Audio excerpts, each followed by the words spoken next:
At iyon. Ano nga pala tayo ngayon, guys? Tatitanium tayo ng eto. Ng silver 3D. Wow. Gagawin nating two-tone titanium to.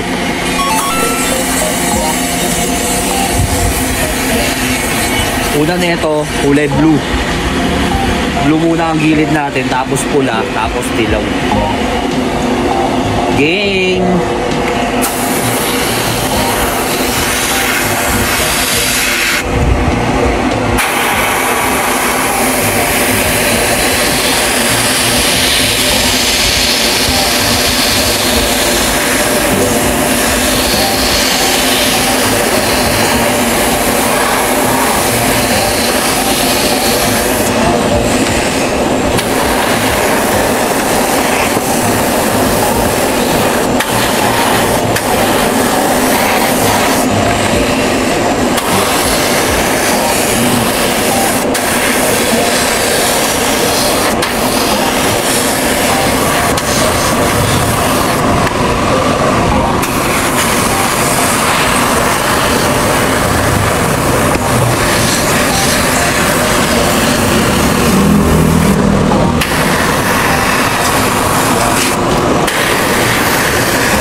Ipa-final na natin yung kulay niya, yung dilaw.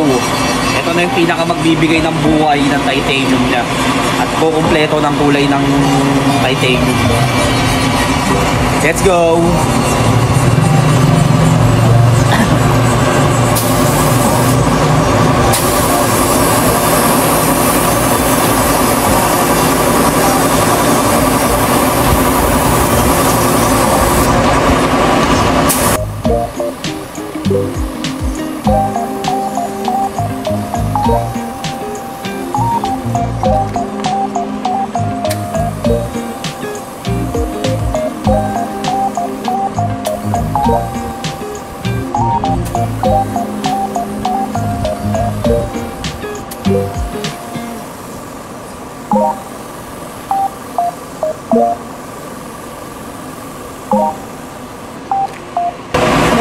Yun, no?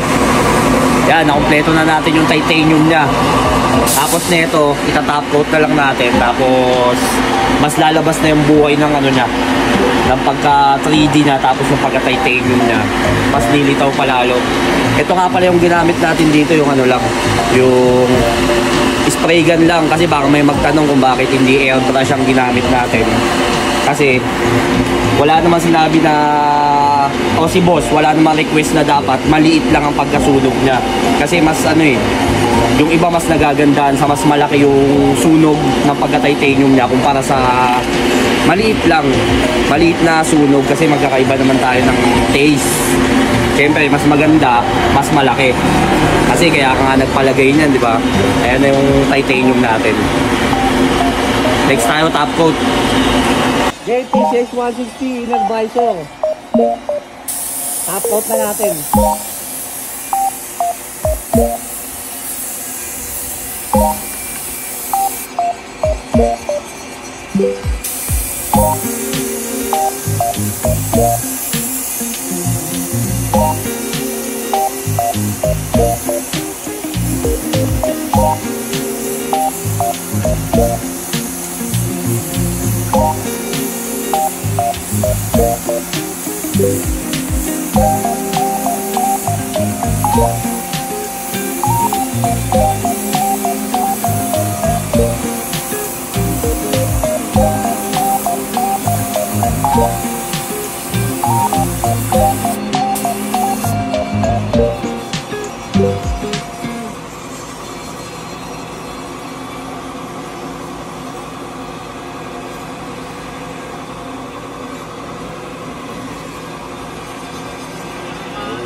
Kita mo ko sa daan, mabilis man ako kasi ka magaan na panis ka ano, nainis na ako. Parang di ko na makita pambihira, teka lang lumihis na ba to? Bye-bye sa iyo, talagang mamimiss mo ito. Napakain na nga bo na nag-shift na ako. Dumikit ka ba o talaga? Totoo, malayo ating agwat, huwag ka mag-ina. Sinasinda, huwag ka umiyak, yung chip pati kotse